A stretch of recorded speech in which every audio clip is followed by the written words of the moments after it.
Hello friends, welcome to defence x-ray. बताना चाहूंगी कि कैसे इंडिया द्वारा रशिया के कुछ वेपन्स देखे जा रहे हैं।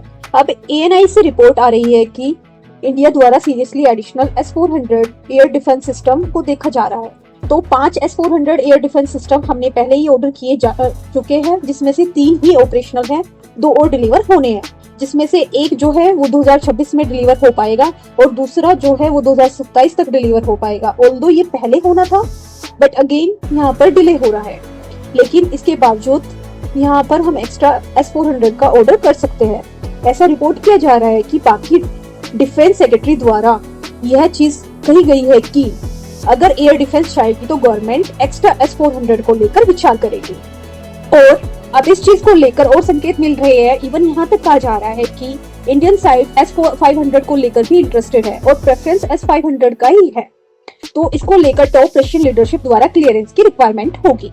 लेकिन जिस तरीके के इंडिया और रशिया के रिलेशंस हैं, ऐसा लगता नहीं है कि S-500 की सेल को लेकर रशिया द्वारा किसी भी तरीके की रोक लगाई जाएगी। तो S-500 एयर डिफेंस सिस्टम जो है, इसमें 2 तरीके की आपको एडिशनल मिसाइल मिलती है, जो कि आपको एंटी बैलिस्टिक मिसाइल्स की कैपेबिलिटी प्रोवाइड कराती है।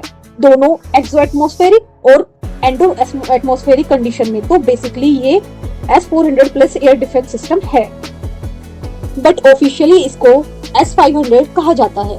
तो Indian air force particularly in system से इम्प्रेस्ड हुई है। ऑपरेशन सिंदूर के बाद इसके अंतर्गत एक टारगेट को 300 प्लस किलोमीटर की रेंज में हिट किया गया था, जो पाकिस्तानी एरिया अवेट्स बताया जाता है, या फिर इनका कोई इलेक्ट्रॉनिक वॉरफेयर प्लेटफॉर्म हो सकता है। तो खाली एक S-400 स्क्वाड्रन ने पूरे पाकिस्तान एयरफोर्स के अटैक को नाकाम करके रखा था। डेफिनेटली ये बात जरूर है कि दूसरे इंडिजिनियस एयर डिफेंस सिस्टम ने भी काफी अच्छा काम किया है, पर S-400 की वजह से जो पाकिस्तानी एयरफोर्स है वो अपने बॉर्डर के पास भी नहीं आ रहे थे अटैक करने के लिए, जिसकी वजह से इनके ज्यादातर अटैक्स जो है वो नाकाम हो रहे थे। इनकी काफी लॉन्ग रेंज से सेफ रहते हुए अपने पेलोड को गिराना पड़ रहा था, जिसकी वजह से उनकी इफेक्टिवनेस कम हो रही थी और इनका सक्सेस रेट भी काफी कम होता जा रहा था। तो 400 किलोमीटर की आपको मैक्सिमम हिटिंग रेंज मिलती है।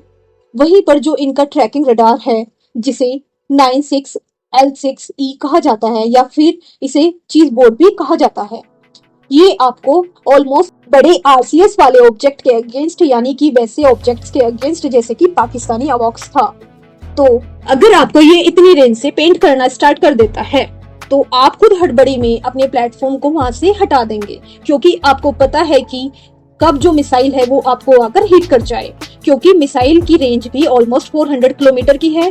तो अगर पाकिस्तानी अवॉक्स की मैक्सिमम ट्रैकिंग रेंज 400 किलोमीटर की है और 96L6E रडार की जो रेंज है ये 600 किलोमीटर की है, तो जो पाकिस्तानी अवॉक्स है वो खुद बॉर्डर के इतने पास आने से डरेगा।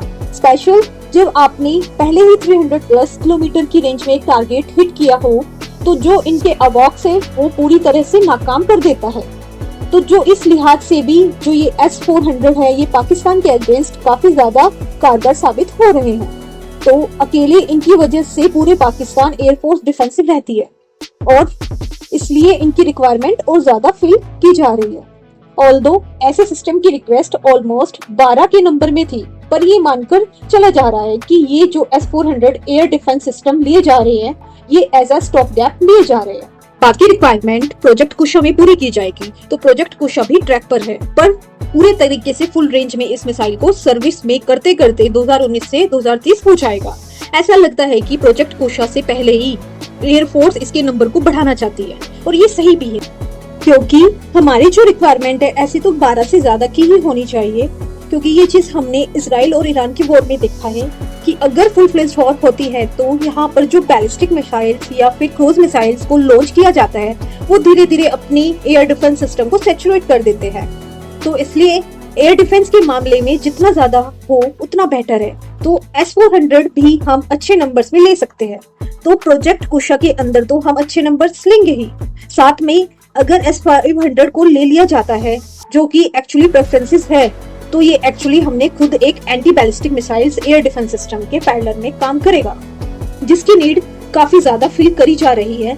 स्पेशली इसराइल और ईरान के कॉन्फ्लिक्ट के बाद, जहां पर शुरुआत में इसराइल एयर डिफेंस सिस्टम ने अच्छे से काम किया, लेकिन धीरे धीरे इनकी इफेक्टिवनेस कम होती गई। तो पाकिस्तान के अगेंस्ट भले ही हमें ज्यादा नंबर्स नहीं चाहिए, बट चाइना के अगेंस्ट में चाहिए। साथ में जो BMD का फेज 2 है, इसको पूरी तरीके से इम्प्लीमेंट होने में समय लगेगा। उसके लिए अगर S-500 एयर डिफेंस सिस्टम आ जाते हैं तो ये extra layer out defence provide कराएंगे, तो डेफिनेटली हम इस मामले में आगे बढ़ना चाहिए। अगर S-500 को लेकर ही डील हो जाती है वो भी बेहतर है।